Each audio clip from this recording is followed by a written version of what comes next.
think about the fact that a lot of people don't realize until it's too late that when you are dating or in a relationship and you have children, how important it is sometimes for them to see you leave.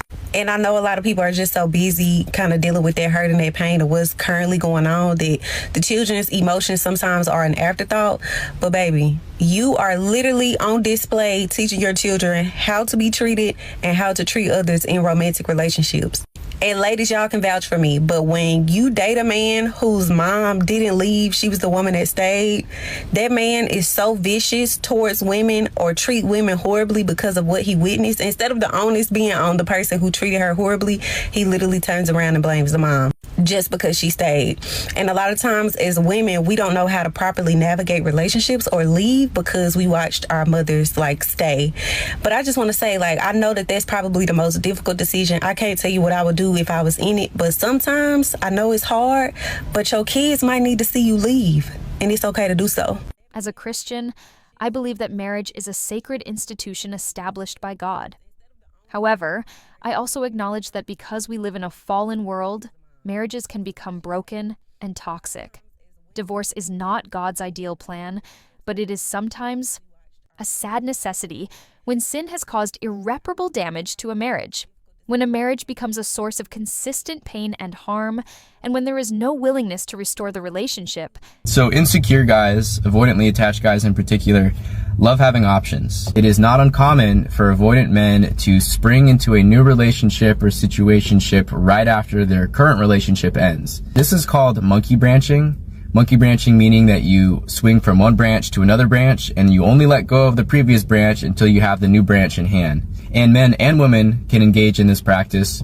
But the interesting thing about an avoidant guy is that he'll tell you how hyper independent he is and how he doesn't have to rely on anyone. Yet, if your ex monkey branched to a new relationship right after your relationship with him ended, his behavior is completely contradicting what he told you, because in reality, he despises being alone with his thoughts so much that he's compulsively using someone else to distract himself from his own painful thoughts and feelings, which again is a hallmark of being an avoidant person. It's totally normal for a certain amount of time to rehash certain situations that came up in your past relationship and to imagine what different outcomes might have looked like. But when you spend your time post-breakup hanging out with friends and loved ones and investing in yourself and becoming a better person, you essentially guarantee that on a long enough timeline, you're going to end up with a healthy, compatible partner in the long term. Whereas if your avoidant ex is not seeking help for his deep attachment wounds and instead he's just distracting himself with superficial relationships, he's just going to perpetuate that cycle for himself, which is sad, but that's not your journey anymore. And all you can do is just wish him the best and concentrate on yourself. Statistics on remarriage after divorce show that nearly 64% of men tend to remarry anywhere from 1 to 3 years after the divorce. This is a lot faster than most women.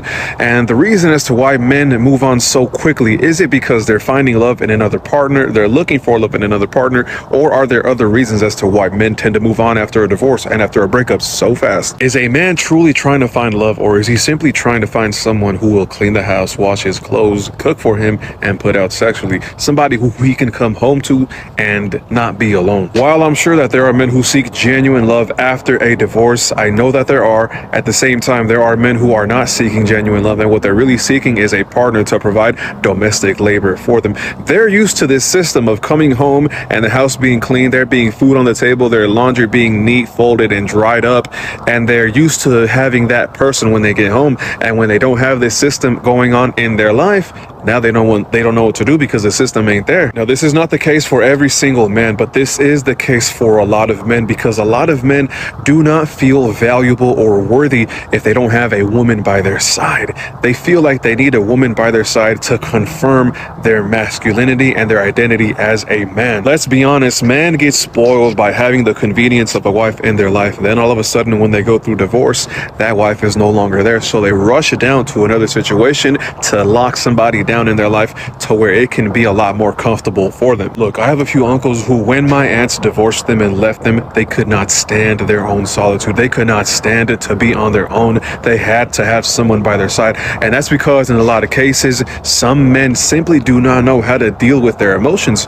So they can't sit down to sit in their own skin and just confront their emotions, because they were never taught, nor did they ever have the desire to want to learn how to deal with their emotions. These kind of men that can't be on their own after a divorce or after a breakup can't deal with their emotions. They don't know how because they've never bothered to learn how to deal with them. So what do? They find somebody else to deal with their emotions instead of learning how to regulate their own emotions on their own. They would rather be with someone, anyone, instead of dealing with their own thoughts, dealing with their own emotions, and having to face that silence of their solitude. That is exactly why a lot of men will rush into a relationship. They'll rush into another marriage because they want to fill these voids that they didn't have to worry about filling while they were in the marriage or in the relationship with that woman. Now that they're not with her anymore, they have to figure out how to fill those voids in, and they don't want to fill them in. So what do? They look for somebody else to fill them in for them.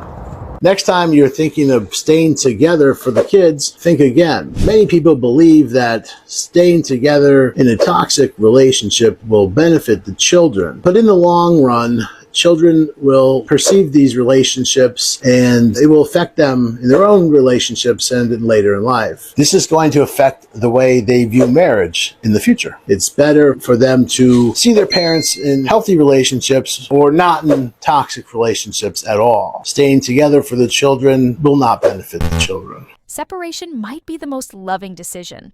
God does not call us to endure abuse. He calls us to honor ourselves, our children, and Him by seeking healthy and loving relationships. He would never want us to suffer in silence in a broken marriage. To the women who are watching, let me say this: your worth is not defined by your marriage. You are a child of God, and you are worthy of love, respect, and genuine affection. Do not stay in a relationship where you are disrespected, betrayed, or unappreciated. You are not a glorified house help. You deserve to be with a man who loves you and honors you, and your children need to see you experience that. Be strategic about your choices in relationships. Put yourself first. Do not focus your energy on your partner, and prioritize your own well-being. Understand that if your husband chooses to leave or monkey branch, that is not a reflection of your worth, but rather a reflection of his own moral failings.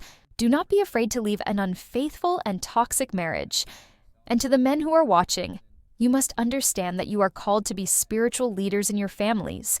You are called to love your wives as Christ loved the church and to lay down your lives for them. Settling for a wife out of convenience or for the benefits she can provide is a betrayal of God's design. You need to take accountability for your actions and address your own emotional baggage. You need to learn to cope with your emotions and seek help when necessary. Do not run from your problems and hide behind new relationships. Seek God's guidance, be intentional with your relationships, and be the example of a godly husband and father. What does this mean for us practically? First, it is crucial that we seek God's wisdom and guidance in every decision regarding our relationships. We need to discern what God is calling us to do in our specific situation. Second, we need to prioritize our children's well-being above our own desire to maintain the status quo. We need to provide them with an environment that fosters healthy relationships, love, and respect. Third, we must be willing to confront the difficult truths about our marriages. We must be honest about our struggles, and we must not be afraid to seek help from pastors, counselors, and trusted Christian advisors. The Bible does not give us easy answers, but it does give us principles to live by. Ephesians 5:25 instructs husbands to love their wives as Christ loved the church. This is not a passive affection. It's an active, sacrificial love. 1 Corinthians 13 defines love as patient, kind, and not self-seeking. This is the standard to which we are called, and that includes how we love our spouses and raise our children. Malachi 2:16 tells us that God hates divorce, but that doesn't mean we are called to stay in abusive situations. Sometimes, separation is the path that honors God and our families most. Remember, God is a God of redemption, restoration, and healing. He can bring beauty from ashes. He can help us to create healthy relationships that reflect His love.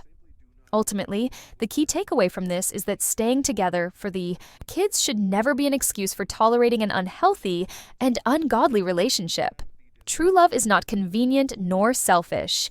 It is sacrificial and committed to the well-being of one's partner and family.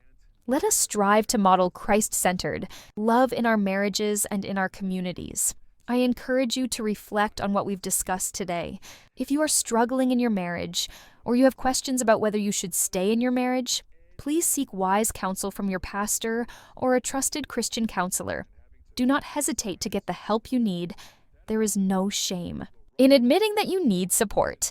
Let us not make the mistake of staying in toxic relationships and passing that on to the next generation. That's all the time we have for today's Black Tea Podcast. Thank you for joining us. Please engage with this topic in the comments below. Like and subscribe to our channel for more content like this. Remember to share this video with someone who needs to hear it, and we'll see you next time. Tespo.